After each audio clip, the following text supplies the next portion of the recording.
জয়পুরহাটে মহামারী আকারে ছড়িয়ে পড়েছে অনলাইন মোবাইল জুয়া। সহজে ধনী হওয়ার প্রলোভনে পড়ে এই সর্বনাশা জুয়ায় আসক্ত হচ্ছে কিশোর, তরুণ থেকে শুরু করে নানা বয়সী মানুষ।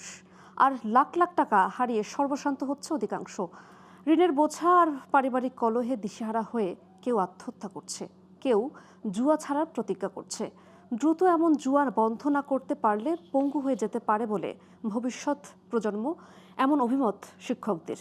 এদিকে কঠোর হাতে অনলাইন জুয়া বন্ধের চেষ্টার দাবি পুলিশ ও প্রশাসনের। জয়পুরহাট থেকে জাহাঙ্গীর আলম খানের তথ্যচিত্রে থাকছে ডেস্ক রিপোর্ট। শিশু কিশোর থেকে সব বয়সীর হাতে এখন স্মার্টফোন। আপাত দৃষ্টিতে মনে হতে পারে মুঠোফোনে কোনো গেম খেলছে তারা, কিন্তু আড়ালে চলছে লাখ লাখ টাকার ডিজিটাল জুয়া। জয়পুরহাটের অলিতে গলিতে এখন ঝেঁকে বসেছে এমন অনলাইন জুয়ার মরণ নেশা।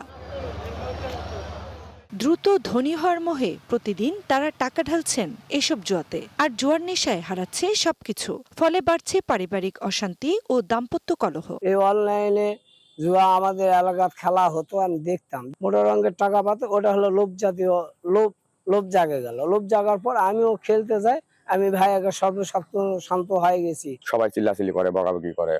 অনেক সময় বাজার করতে টাকা দিলে পালাই টাকা নিয়ে যায়, আমি কিছু না খেলছি। বাড়িতে এসে অশান্তি করতো, বাড়িতে বাজার করে দিত না, বাচ্চার খরচ দিতে পারতো না, সংসার অশান্তি লাগেই থাকে। দ্রুত এসব অনলাইন জুয়া বন্ধ না করলে পঙ্গু হয়ে যেতে পারে ভবিষ্যৎ প্রজন্ম, এমনটাই অভিমত এই শিক্ষাবিদের। আমরা যদি পরিবার থেকে, সমাজ থেকে, শিক্ষা প্রতিষ্ঠান থেকে এই ব্যাপারে প্রচারণা চালাই, তাহলে অচিরেই বাংলাদেশ থেকে অনলাইন জুয়া বিলুপ্ত হয়ে যাবে। এ ব্যাপারে প্রশাসনের একটু ভূমিকা রাখা উচিত বলে আমি মনে করি। অনলাইন জুয়া ও জুয়ারিদের বিরুদ্ধে আইনি ব্যবস্থা নেওয়া সহ কঠোর হাতে দমনের চেষ্টা দাবি প্রশাসন ও পুলিশের। আমরা নিয়মিত এই বিষয়ে পদক্ষেপ গ্রহণ করছি। আমাদের এখানে পুলিশ বিভাগ সক্রিয় রয়েছে, মানুষকে সচেতন করার চেষ্টা করছি।